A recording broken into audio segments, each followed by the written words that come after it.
বিপ্লবী উসমান হাদিকে যেই লোক হত্যা করলো তার নাম চিহ্নিত হয়েছে, তার বাড়ি চিহ্নিত হয়েছে, তার এনআইডি নম্বর চিহ্নিত হয়েছে, জামিন বা উকিলকে চিহ্নিত করা হয়েছে, দেশ পলায়ন করেছে যেই গাড়ি দিয়ে সেই গাড়ির নাম্বার চিহ্নিত করা হয়েছে।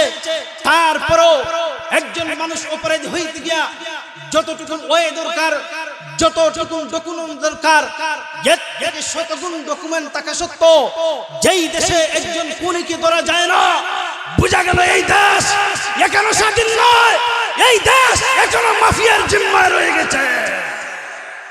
সুতরাং দেশকে যদি স্বাধীন করতে হয়, সেকুলারিজম থেকে মুক্ত করতে হয়, দেশটির শান্তি প্রতিষ্ঠা করতে হয়, একমাত্র মত, একমাত্র পথ, সেটা হলো ইসলামী খেলাফত কায়েম করতে হবে।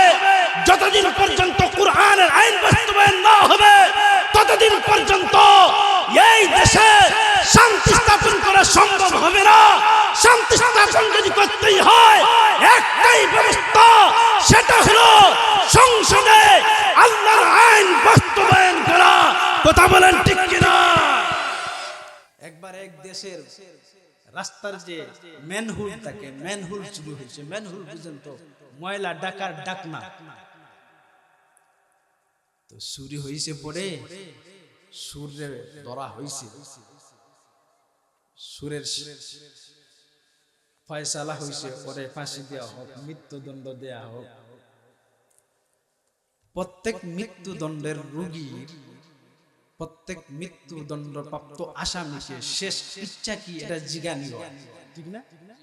আমাকে বাংলাদেশেও হয়, হয়তো কারো ইচ্ছা পূর্ণ হয় আর কারো ইচ্ছা পূর্ণ হয়।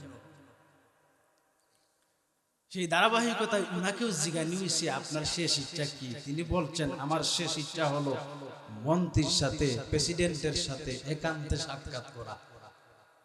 প্রেসিডেন্ট ভাবলো বুঝলাম না, সে মরবে তো মার সাথে দেখা করবে, মরবে তো বাবুর সাথে দেখা করবে, মরবে তো আত্মীয় স্বজনের সাথে দেখা করবে, আর না হয় পাবজি ইত্যাদি বিশেষ খাবার গুলো চাইবে, আত্মীয় স্বজনকে দেখবে। এগুলার কথা না কইয়া আমার কথা কয় কে? এটা তো ইন্টারেস্টিং বিষয়। এই সুরটারে আনো, সুর আইছে।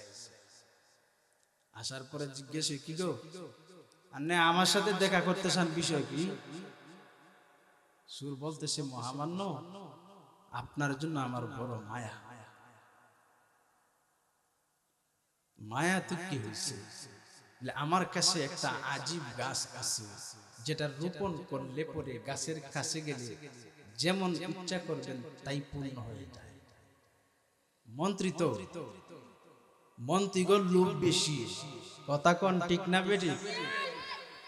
দেখবেন মেম্বার হয়ে গেলে চেয়ারম্যান হতে চায়, চেয়ারম্যান হতে গেলে এমপি হইতে চায়, এমপি হইতে গেলে মন্ত্রী হতে চায়, মন্ত্রী হইতে গেলে সারা দেশের প্রেসিডেন্ট হইতে চায়। পেট ভরে না।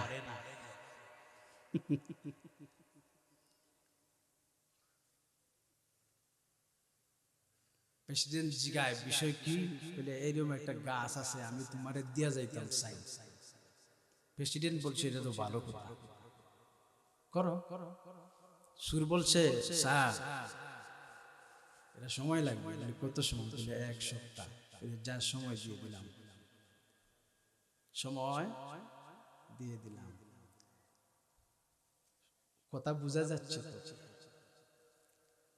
1 সপ্তাহ শেষ হইছে, প্রেসিডেন্ট ডাক দিছে, কি আমার গাছ কি রেডি?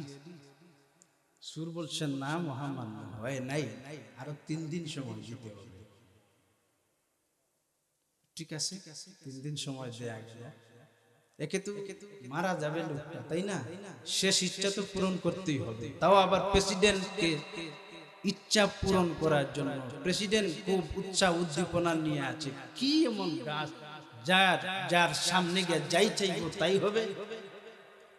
ইন্টারেস্টিং বিষয় না? আরো 3 দিন। 3 দিনের পর প্রেসিডেন্ট জিজ্ঞাসা, কি তোমার ব্যবস্থা হয়েছে? বললে হ স্যার ব্যবস্থা হয়েছে, তো শর্ত আছে। এখন আবার কি শর্ত? বলে শর্ত হলো আমি যে গাছটা রোপণ করতে চাই ওটার একটা বীজ আছে। বীজ বুঝেন তো?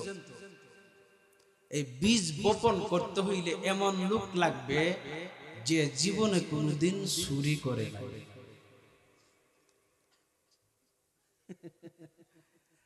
এমন লোক এই বীজটা বপন করতে হবে যে জীবনে কোনোদিন চুরি করে না। প্রেসিডেন্ট ভাবলো এটা তো আর তেমন কঠিন কোনো বিষয় না। অর্থমন্ত্রী কাছেই ছিল, অর্থমন্ত্রী বলল তুমি যাও।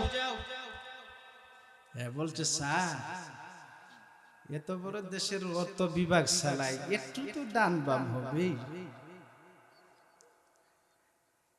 সরাসরি শুনলাম ডিজিটাল শো, ঠিক না বেডে? একটু তো ডান বাম হবে। অর্থমন্ত্রী শেষ, সমাজমন্ত্রী জিজ্ঞাসা তুমি রোপণ করো। সে বলল স্যার আমার তো কি অবস্থা। এক এক করে সব মন্ত্রী শেষ, সবাই কি অবস্থা স্যার একটু তো দান বাম হবে। এর মানে সবগুলা ডিজিটাল কথা কম। মন্ত্রীগর মনে মনে আইলো আমগরে যখন সারে এমন ডাহা গুতা মারছে, এক কাজ করি আমরা সবাই মিলে বলি সারের উপর করতে। সব মন্ত্রীকে মিলা মিশা বলছে স্যার আর নেই কাজটা করে। মন্ত্রী বলছে মিয়া তুমি ছোট্ট একটা অর্থ বিভাগ চালাও, তোমার ডান বাম হয়। সমাজ মন্ত্রী ছোট্ট সমাজ চালাও, ডান বাম হয়। সড়ক মন্ত্রী সামান্য সড়ক চালাও, ডান বাম হয়। আমি তো গোটা দেশ চালাই, আমার কি ডান বাম হবে না? তাইলে বোঝা গেল ওই ডিজিটাল সুর থেকে সে আরো বড় ডিজিটাল। জোরে বলেন। মামলা কি আর গেছে কো। এবার ফয়সালা হইল তাইলে সুরে কি করে। এটা তো রোপণ করা যায় না, কারণ এইরকম মানুষ তো নাই। আর বাইরে বার হইলে তো সমস্যা। মন্ত্রী সু, এমপি সু, প্রেসিডেন্ট সু, তারা পয়সা লাগলে এক কাজ ওরে মাইরা লাও। মন্ত্রী কইল না এরে মারলে হইব না, তো এটা তো ভাইরাল নিউজ। কি ভাইরাল হয়ে গেছে, মারলে জবাব দি করা লাগবে, কেন মারছো? আর একলাই কইল তাইলে এক কাজ আমগো যেমন মন্ত্রিত্ব পদ আছে তারে একটা দিয়া দাও। মাশাআল্লাহ দিয়ে দেয়া হইছে। এবার সুরে সুরে মিলিয়া দেশটা ভালোই চলছে। এই পরিবেশ আমগো দেশ আসতে কি বাকি আছে না হয়ে গেছে? একেবারে কাপে কাপ হয়ে গেছে। কেমনে? একজন বিপ্লবী মানুষ, অল্প বয়সী মানুষ, যার নাম হলো উসমান হাদি, কিছুদিন আগে মারা গেছে না? লোকটার ইসলামের প্রতি এত রিসার্চ ছিল, এত আগ্রহ ছিল, এত ভালোবাসা ছিল, সচরাচর এমন যুবকদের অন্তর কমই পাওয়া যায়। ছেলেটার অপরাধ কি ছিল জানেন? একটাই, ঈমান প্রেমী, ইসলাম প্রেমী, দেশ প্রেমী, যার ভিতরে সুরের কোনো মাইন নাই, যার ভিতরে অন্যায়ের কোনো মাইন নাই, যার ভিতরে জুলুম করার মতো মন মানসিকতা নাই। একটাই মন মানসিকতা ছিল দেশের মহব্বত প্রতিষ্ঠা করা, ভাইয়ে ভাইয়ে মিলে দেশকে পরিচালিত করা। আরেকটা মহব্বত ছিল গ্রামে পাড়া মহল্লায় নামাজকে কায়েম করা, এক কথায় ইসলামের ইনসাফকে কায়েম করা। এটাই ছিল কেবলমাত্র উসমান হাদির দোষ, আর কোনো দোষ নাই। মাগার ইসলামের শত্রুরা, ওই সেকুলারিজম যারা রয়েছে, আন্ডার ওয়ার্ল্ড মাফিয়া, ওরা তাকাইয়া দেখলো এইরকম এক উসমান হাদি যদি বিপ্লব চড়িয়ে দেয়, এরকম 5 বিপ্লব হাদি যদি আসে, আমগো সুরদের তাই হবে না, সুতরাং তাকে এখনই হত্যা করতে হবে। কথা বলেন ঠিক কিনা? এটাই তাদের প্ল্যান ছিল। হত্যা হয়ে গেছে, এখানে শেষ নয়। হত্যা হয়ে যাবার পরে কে গুলি মারছে, এটা ভিডিও দেখছেন না আপনারা? কিভাবে মারছে দেখছেন না আপনারা? কোন গাড়ি দিয়ে মারছে এটা তো দেখছেন। যে মারছে তার এনআইডি কার্ড নাম্বারও তো জানছেন, তার বাসাও জানা গেছে। এবং দেশ থেকে পলায়ন করুক অথবা নাই করুক, গাড়িতে কিছু হয়তো গেছে, এমন ভিডিও সোশ্যাল মিডিয়ায় আসছে। দেশে থাকলে তো আর থাকবেই। এমন কি যে বিচারক তার জামিন নিয়েছে, তারে মুক্তি করছে, তার বাইরে আছে। বুঝা গেল খুনি। আচ্ছা, একজন মানুষ খুনি অপরাধ হইতে গেলে আর কি লাগে?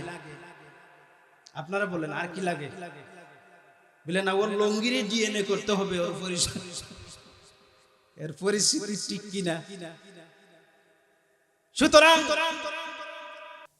বিপ্লবী উসমান হাদিকে যেই লোক হত্যা করলো, তার নাম চিহ্নিত হয়েছে, তার বাড়ি চিহ্নিত হয়েছে, তার এনআইডি নম্বর চিহ্নিত হয়েছে, জামিন বা উকিলকে চিহ্নিত করা হয়েছে, দেশ পলায়ন করেছে যেই গাড়ি দিয়ে, সেই গাড়ির নাম্বার চিহ্নিত করা হয়েছে।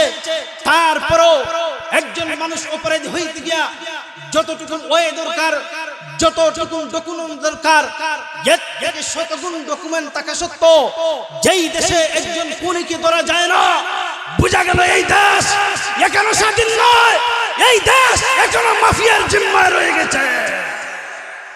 সুতরাং দেশকে যদি স্বাধীন করতে হয়, সেকুলারিজম থেকে মুক্ত করতে হয়, দেশটির শান্তি প্রতিষ্ঠা করতে হয়, একমাত্র মত, একমাত্র পথ, সেটা হলো ইসলামী খেলাফত কায়েম করতে হবে। যতদিন পর্যন্ত কুরআনের আইন বাস্তবায়ন না হবে, ততদিন পর্যন্ত এই দেশে শান্তি স্থাপন করা সম্ভব হবে না। শান্তি স্থাপন যদি করতেই হয়, একটাই ব্যবস্থা, সেটা হলো সংসদে আল্লাহর আইন বাস্তবায়ন করা।